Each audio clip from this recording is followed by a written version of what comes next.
ज़रिए माशी माहिरीन ने पाकिस्तान में दरामद होने वाले बीजों की स्क्रीनिंग की तजवीज़ देते हुए कहा है कि वस्ती एशिया में केले की एक्सपोर्ट के लिए लाजमी इक़दाम उठाने होंगे। साइंसी और तहकीकी इदारे, माहिरीन समेत तमाम स्टेक होल्डर्स को केले में पनामा समेत मौसमी तब्दीलियों के असरात और तमाम बीमारियों से निमटने के लिए अपना किरदार अदा करने के लिए तैयार हैं।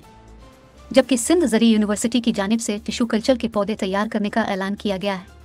तफसीलात के मुताबिक सिंध ज़रिए यूनिवर्सिटी के ज़ेर मेज़बानी और Pakistan horticulture development and export company PHDEC के ताउन से केले की जीनोजिन्स की बरामद के इम्कानात और पनामा बीमारी की रोकथाम और उसके लिए उठाए गए इक़दामात के उन्वान तहत मुनक़दा वर्कशॉप में केले की काश्त के मुख्तलिफ पहलुओं पर रोशनी डाली गई।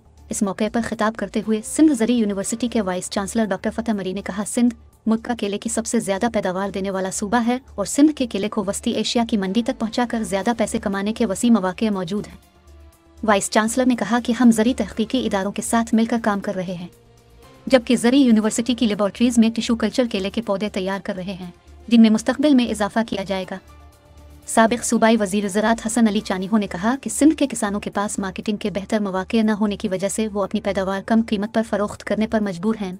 उन्होंने कहा कि अपने दौर हुकूमत में उन्होंने एक्सपोर्ट के लिए एक टर्मिनल के लिए कोशिश की थी, मगर हमें इनकार किया गया।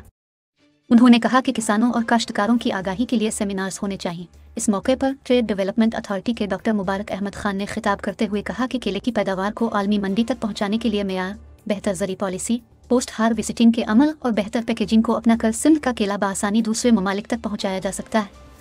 और इस ज़िम्मे में अब नेशनल लॉजिस्टिक कॉरपोरेशन की जानिब से फरीज के कंटेनर्स लाए गए हैं, जिनकी मदद से केले को उज़्बेकिस्तान और दीगर ममालिक में बआसानी भेजा जा सकता है। जबकि सिंध में केले की बेहतर पैदावार के हुसूल के लिए ज़िली सतह पर कमर्शियल कल्चर लैब की ज़रूरत है। किसान रहनुमा सैयद नदीम शाह ने कहा कि केले की कोई बीमारी लाइलाज नहीं और उस पर तहकीक की ज़रूरत है। सिंध ज़रिए यूनिवर्सिटी के माहिरीन ने अपनी तहकीक के ज़रिए सिंध की ज़राअत के लिए किरदार अदा किया है। केले के काश्तकार सैयद शबीरुल हसन शाह ने कहा कि केले के फसल और उसकी पैदावार के बारे में मुस्तनद अदाद व शुमार नहीं हैं। ज़राअत के शोबे से वाबस्ता तमाम स्टेक होल्डर्स को एक मजबूत सिलसिला बनाने की ज़रूरत है। सेमिनार से खिताब करते हुए प्रोफेसर डॉक्टर अब्दुल मुबीन लोधी ने कहा कि बैरून ममालिक से आने वाले तमाम बीजों की मुकम्मल स्क्रीनिंग होनी चाहिए और केले की बीमारियों से निजात के लिए टिशू कल्चर को फ़रोग़ देना चाहिए। तकरीब में बैरून मुल्क पाकिस्तानी तिजारती मिशन के अफसरान मोहम्मद फ़ारूक काज़िख्स्तान, अताउल्लाह खान उज़्बेकिस्तान और मुअज़्ज़म अली सहतो अज़रबाईजान मौजूद थे, जिन्होंने अपने अपने ममालिक को केले बरामद करने के मौक़े और चैलेंजेस का जायज़ा लिया। जबकि NLC के समीर मलक, ज़री यूनिवर्सिटी की प्रोफेसर रेहाना ना सैयद, नियाज़ मोहम्मद निज़ामनी, गुलाम सरवर अबरू, प्रोफेसर मोहम्मद इस्माइल कुनभर और दीगर ने भी इजहार ख्याल किया। सेमिनार में ज़री यूनिवर्सिटी के असातिज़ा और तलबा के अलावा सिंध के मुख्तलिफ इलाकों के किसानों और ज़री माहिरीन की बड़ी तादाद ने शिरकत की।